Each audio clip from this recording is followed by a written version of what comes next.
Après la 9e journée, donc après le quart de ce championnat, l'OL est lanterne rouge. L'OL n'a gagné toujours aucun match. L'OL a été battu dimanche par Clermont à domicile.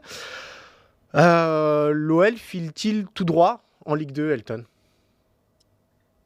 C'est un peu prématuré de parler de filer tout droit en Ligue 2, mais aujourd'hui, oui, Lyon est plus que jamais un candidat au maintien. Et là, tu es dernier du championnat. Tu es la seule équipe qui n'a pas remporté de match de Ligue Ouais. 1.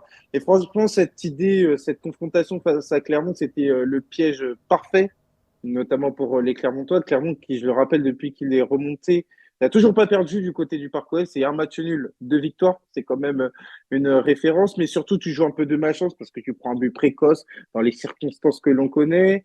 Tu tapes la barre avec Lacazette et surtout, tu as une équipe qui, à domicile, a du mal à générer, a du mal à créer du jeu.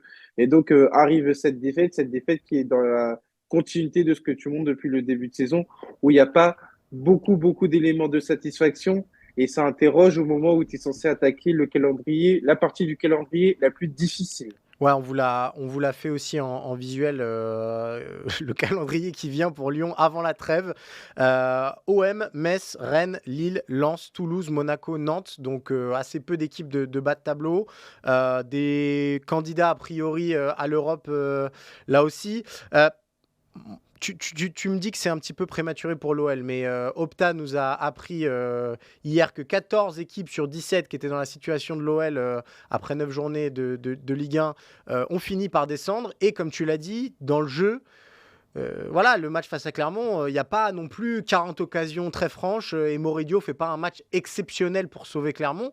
Euh, il faut combien de temps encore pour que l'OL se réveille, en fait, tout simplement? Non, mais aujourd'hui, c'est indiscutable. Au 23 octobre, Lyon mérite d'aller en Ligue 2. Ça, il n'y a pas de problème. Et c'est vrai que même dans l'environnement extérieur, notamment chez nous, les journalistes, c'est difficile d'envisager l'Olympique Lyonnais en Ligue 2. Mais Ouais. les faits sont têtus, à savoir que c'est une équipe qui est en difficulté. C'est une équipe qui, au contraire de Clermont, qui pour moi mérite un meilleur classement, ne montre pas de signes positifs. Ouais. Et ça, pour le coup, c'est beaucoup plus problématique parce que tu as une équipe qui n'arrive pas à se sortir d'une situation, quand bien même Fabio Grosso essaye d'impulser des changements, aussi bien en termes d'hommes, aussi bien en termes de système. Ouais.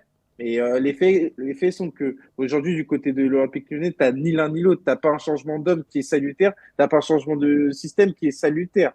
Tu étais sur une défense à 3 face à Reims. Hier soir, tu étais sur un 4-2-3-1, sans pour autant qu'il y ait la meilleure version de l'Olympique Lyonnais qui soit ressortie. Ouais.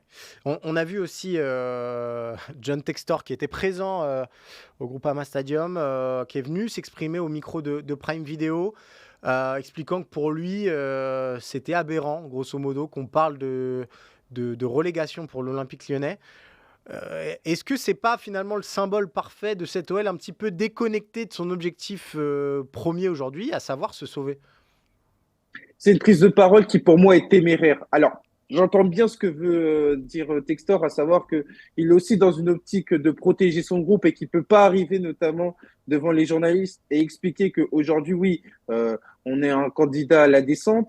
Et par contre, moi, c'est vrai que c'est une prise de position téméraire parce que ça voudrait dire que on est dans une forme de déni. Et moi, je pense que la situation de l'Olympique Lyonnais n'invite pas au déni. Et je pense que Fabio Grosso, après le match face à Reims, c'était totalement dans cette idée-là, savoir que oui, Lyon était un candidat au maintien et Ouais. que donc il fallait redéfinir son objectif. Et maintenant, par rapport à ça, la sortie de Textor interpelle de la même manière que son communiqué après Reims avait interpellé, où il t'expliquait que oui, on allait changer l'équipe à la trêve. Faut pas oublier que l'Olympique Lyonnais est toujours encadré par la DNCG. Et donc c'est vrai que la prise de position de Textor hier soir interroge quand même.